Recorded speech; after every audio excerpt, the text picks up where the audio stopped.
Hello my dear viewers, welcome back to my channel. ഇന്ന് നമ്മൾ നോക്കാൻ പോകുന്നത് നിങ്ങളുടെ വ്യക്തി നിങ്ങളിൽ നിന്ന് ഒരു എന്താ പറയുക മാറി നിൽക്കുകയാണ്, അല്ലെങ്കിൽ ഓൺ ആൻഡ് ഓഫ് ഒരു കോണ്ടാക്റ്റിലാണ്, അല്ലെങ്കിൽ നിങ്ങൾ തമ്മിൽ ഒരു സെപ്പറേഷനിലാണ് നിൽക്കുന്നതുണ്ടെങ്കിലും നിങ്ങൾക്ക് ആ വ്യക്തിയെ മറക്കാൻ സാധിക്കുന്നില്ല.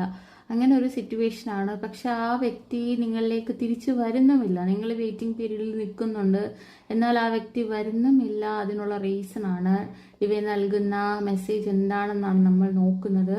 എന്തായാലും കാർഡ് ഷഫിൾ ചെയ്ത് വെച്ചിട്ടുണ്ട്. നമുക്ക് നോക്കാം എന്താണ് റീസൺ എന്ന് നോക്കാം. നമുക്ക് ഫസ്റ്റ് കാർഡ് എന്ന് പറയുന്നത് വീൽ ഓഫ് ഫോർച്യൂൺ ആണ്.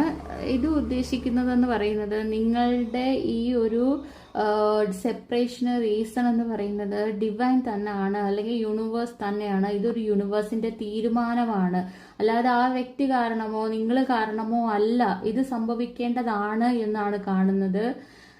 പിന്നെ ഇത് സംഭവിച്ചാൽ മാത്രമേ നെക്സ്റ്റ് സ്റ്റേജിലോട്ട് നിങ്ങൾക്ക് ഈ സർക്കിളിൽ നിന്ന് അടുത്ത ഒരു സ്റ്റേജിലേക്ക്, അടുത്ത ഒരു ഇതിലേക്ക് പോകാൻ പറ്റുള്ളൂ. സെക്കൻഡ് കാർഡ് നമുക്ക് കിട്ടിയിരിക്കുന്നത് ക്യൂൻ ഓഫ് കപ്പ് ആണ്. ഇത് ഉദ്ദേശിക്കുന്നത് ആ വ്യക്തിയുടെ മനസ്സിൽ നിങ്ങളുണ്ട്. എന്തൊക്കെ സംഭവിച്ചാൽ ഈ സെപ്പറേഷനിലാണെങ്കിൽ പോലും ആ വ്യക്തി ഇപ്പോൾ ചിന്തിക്കുന്നുണ്ട് നിങ്ങളെക്കുറിച്ചും, നിങ്ങൾ തമ്മിലുള്ള പാസ്റ്റ് കാര്യങ്ങളെക്കുറിച്ചും എല്ലാം ചിന്തിക്കുന്നുണ്ട്, മനസ്സുകൊണ്ട് വിഷമിക്കുന്നുണ്ട്. ഇതെല്ലാം നടക്കുന്നുണ്ട്.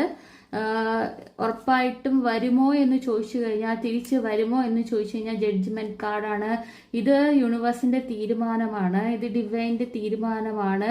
ഒരു ജഡ്ജ്മെന്റ്, ഒരു ഏഞ്ചലിന്റെ സപ്പോർട്ടുള്ള, അല്ലെങ്കിൽ ഒരു ഡിവൈൻ സപ്പോർട്ടുള്ള ഒരു റിലേഷൻഷിപ്പാണ് ഇതെന്നാണ് കാണുന്നത്. നമുക്ക് ബോട്ടം ഓഫ് ഡെക്ക് കിട്ടിയിരിക്കുന്നത് എന്താണ്? 6 ഓഫ് കപ്പാണ്. അതായത് ഒരു ഗിഫ്റ്റോ അല്ലെങ്കിൽ ഒരു കോളോ അവരിൽ നിന്ന്, അല്ലെങ്കിൽ അവരുടെ ഫ്രണ്ട് വഴിയോ എങ്ങനെയെങ്കിലും ഒരു കോണ്ടാക്ട് വരാനുള്ള ചാൻസ് കാണുന്നുണ്ട്. ഇവിടെയും നമുക്ക് കിട്ടിയിരിക്കുന്നത് ഒരു 10 ഓഫ് കപ്പ് കാർഡാണ്. അപ്പോൾ ഒരു സക്സസ് ലൈഫ് ഉണ്ടാകാനുള്ള എല്ലാ സാധ്യതകളും കാണുന്നുണ്ട്. ഡിവൈൻ ടൈമിനേക്ക് വേണ്ടിയിട്ട് നിങ്ങൾ ക്ലെയിം ചെയ്യുക. എല്ലാവിധ നല്ല കാര്യങ്ങളും നിങ്ങളുടെ ലൈഫിൽ ഉണ്ടാകട്ടെ എന്ന് പ്രാർത്ഥിക്കുന്നു. Thank you my viewers.